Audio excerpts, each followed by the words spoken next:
नमस्कार। आप सोचते होंगे कि जो सरकार के एजी और डबल एजी हैं इनको कितना रुपया महीने का कमाते होंगे। क्यों जब सरकार बदलती है तो वकीलों की लाइन लग जाती है एजी और डबल एजी बनने के लिए। आखिरकार कोर्ट में तारीखों का खेल क्यों चलता है। कभी मांग की जाती है कि एजी को से पैरवी की जाए, डबल एजी से पैरवी की जाए, तो वो आते हैं और उसके बाद रिप्लाई के नाम पर तारीख ले जाते हैं। तो कभी हलफनामा, कभी अलग अलग नाम से, और कभी असिस्टेंट आता है और कहता है डबल एजी आएंगे, आज उपस्थित नहीं है। तमाम तरीके के सवाल है। आपके मन में सवाल होगा कि एजी डबल एजी को कितना महीना लाखों का, क्या एक राष्ट्रपति की तनख्वाह से ज्यादा एजी डबल एजी राजस्थान में कमाते हैं महीने के? इस बात पर इस वीडियो में चर्चा करूंगा। राजस्थान हाईकोर्ट में एक पीआईएल डाली जाती है जो 2021 में राजस्थान सरकार, उस समय की कांग्रेस सरकार, 2015 के आदेश में एक संशोधन करती है 2021 में 14 अक्टूबर 2021 को। उस संशोधन के बाद एजी डबल एजी की महीने की जो इनकम है वो एक राष्ट्रपति की तनख्वाह से ज्यादा या उसके समथिंग बन जाती है, उससे ज्यादा ही हो जाती है। वो पीआईएल लेकर जाते हैं कि एक राष्ट्रपति की तनख्वाह से ज्यादा एक एजी डबल एजी की महीने की इनकम हो रही है। ये कैसा है? हाईकोर्ट उस पीआईएल को खारिज कर देता है और जुर्माना लगा देता है और 1-1 लाख रुपए का और बड़ी डांट और फटकार लगाई जाती है। लेकिन एजी और डबल एजी को महीने का कितना मिलता है, ये इस पर इनकम पर थोड़ा चर्चा कर लेते हैं और किस प्रकार से सिंगल बेंच, डबल बेंच और सुप्रीम कोर्ट तक चलता है जनता के टैक्स के पैसे से।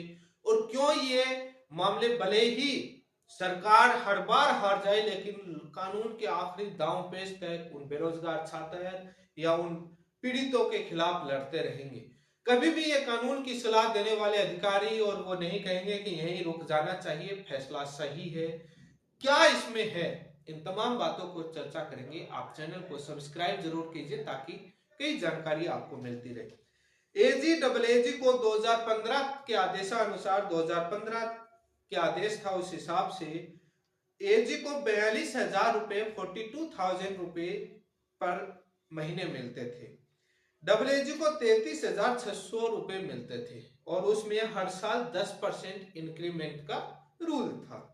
उसके बाद 14 अक्टूबर 2021 को राजस्थान सरकार के एक उस समय की कांग्रेस सरकार रूल में संशोधन करती है और आदेश जारी करती है। उसमें एजी की तनख्वाह 42,000 से डायरेक्ट 1.25 लाख कर दी जाती है और डबल एजी की तनख्वाह 1 लाख कर दी जाती है। आप सोचते होंगे कि इतना ही तो है, टीचर की भी तो फर्स्ट ग्रेड कितनी होती है, इससे ज्यादा। लेकिन यही नहीं, यहां पर देखिए कैसे राष्ट्रपति की तनख्वाह के बराबर इनकी इनकम महीने की चली जाती है। हर दिन मैक्सिमम 7 केस में पैरवी करने के लिए एजी हर दिन मैक्सिमम 7 केस में पैरवी करने के लिए पर केस 20,000 रुपए दिया जाता है। 20,000 आपके स्क्रीन पर है जो मीडिया में खबर आई है। अब 7 केस में अब पर केस के 20,000 रुपए हो गए। अब एक दिन के आप सोच लीजिए, राष्ट्रपति की तनख्वाह महीने की आप दूर कर दीजिए। उसके बाद और आपको मालूम होगा कि एजी और डबल एजी एक दिन में 100 50 मामलों में अपीयर होते हैं और पर केस के 20,000 रुपए लेते हैं, तो आपको मालूम होगा। उसके बाद डबल एजी, अब उसमें अलग अलग लिमिटेशंस हैं जो मीडिया में आई हैं, उतनी बता रहे हैं, लेकिन राष्ट्रपति की तनख्वाह से ज्यादा जाएगा।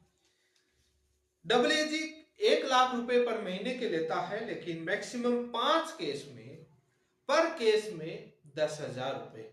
सपोज कीजिए कि 5 केस में वो डबल एजी ले सकता है, तो 5 केस के 10,000, 5 केस के भी वो पैसे लेता है 10,000 रुपए, तो 50,000 रुपए पर डे का हो गया।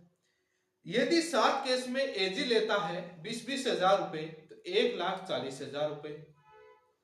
कितने महीने के नहीं, एक दिन के। अब महीने के आप सोच सकते हो ना। तब राजस्थान सरकार के उस समय के एजी हर मामले में चले जाते थे। पर्टिकुलर सिंगल कैंडिडेट का मामला होता, उस समय भी एजी तैयार रहते थे।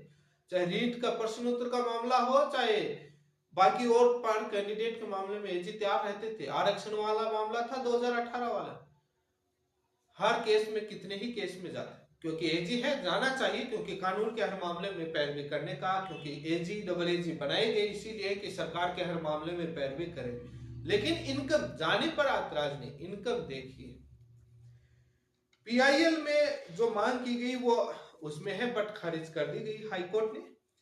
कुछ सुधार जो हुए 2015 के बाद 2021 के में सुधार क्या किया। पहले 2021 से पहले क्या होता था कि जो केस की फीस होती थी, जो एजी डबल एजी स्वयं तय करते थे, और जब स्वयं तय करते थे तो वो कितनी तय करते थे। एजी ड्राफ्टिंग और सेटलमेंट के लिए, केस का सेटलमेंट होता है, जो आर्गुमेंट सेटलमेंट किए जाते हैं, केस की ड्राफ्टिंग है, उसके 15,000 रुपए तक लेते थे पर केस की, और डबल एजी 5,000 रुपए तक के ड्राफ्टिंग, और तब यह केस की फाइल जो ड्राफ्टिंग लगती है। इसीलिए तो देखते होंगे कि सिंगल बेंच से फैसला आता है, डबल बेंच अपील जाएगी, इनकम बन गई, डबल बेंच अपीयर होने का बन गया, ड्राफ्टिंग का बन गया, सेटलमेंट का बन गया, बाद में एजी आ गए, उनका बन गया, और महीने के लाखों रुपए ये जनता के टैक्स का पैसा जाता है।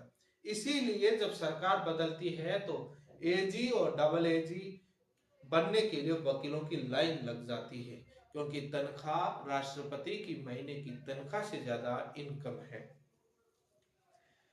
सुधार हुआ कि पहले ओपिनियन, यदि एजी डबल एजी से कोई बोर्ड सरकार का या सरकार कोई ओपिनियन विचार लेना चाहती थी, महीने की तनख्वाह तो देती ही देती थी इनको, यदि केस पर ओपिनियन लेना है, मतलब सलाह मशूरी करनी है, उसके लिए भी एजी 5,000 रुपए, डबल एजी 3,000 रुपए, वो प्रावधान अब हटा दिए गए। कुछ सुधार, अब पहले फीस खुद तय करते थे, अब फीस फिक्स कर दी कि 20,000 रुपए, 10,000 रुपए जो पर केस का।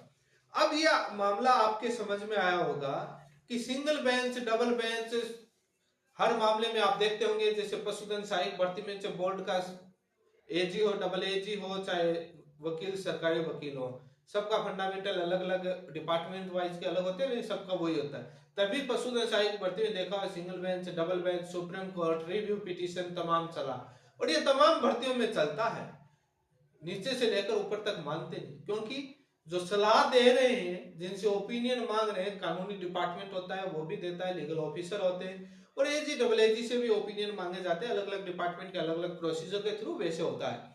लेकिन वो क्यों मना करेंगे, उनकी तो एक फाइल में ओपिनियन दिया और फाइल आई डबल एजी की, पैसा बन गया ड्राफ्टिंग के, और आगे चैलेंज किया और बन गया। अब आप समझ रहे होंगे कि रिप्लाई के नाम पर तारीखों का, हर केस में अपीयर होंगे, तारीख मांग ली, सरकार का वकील अपीयर हुआ, डबल एजी आए, साफ तारीख दीजिए, टाइम के लिए, रिप्लाई के लिए टाइम दीजिए, उनके तो उस केस में अपीयर होने के पैसे बन गए सरकार से, और वो पैसा जनता के टैक्स का। अब वो पीड़ित घूम रहा है कि तारीख क्यों ले ली, मैटर को निपटा लेते मेरा समय, लेकिन वो अगले वाले में आएंगे वापस तारीख ले जाएंगे। इसलिए ये केस, मेरे अकॉर्डिंग ये केस लंबे, तारीखों का खेल कभी पिटिशनर भी लेता है तो कभी रेस्पोंडेंट भी लेता है, तो कई कारण होते हैं, लेकिन अक्सर देखते होंगे सरकार सबसे ज्यादा तारीख मांगती है, और सरकार के वकील सबसे ज्यादा तारीख मांगते हैं, और वो हर केस में अपीयर होने के उनका पैसा बनता रहता है और अच्छी आमदनी होती रहती है। इस सिस्टम में सुधार होना चाहिए, ऐसे तो केस पेंडिंग और बढ़ते जाएंगे, और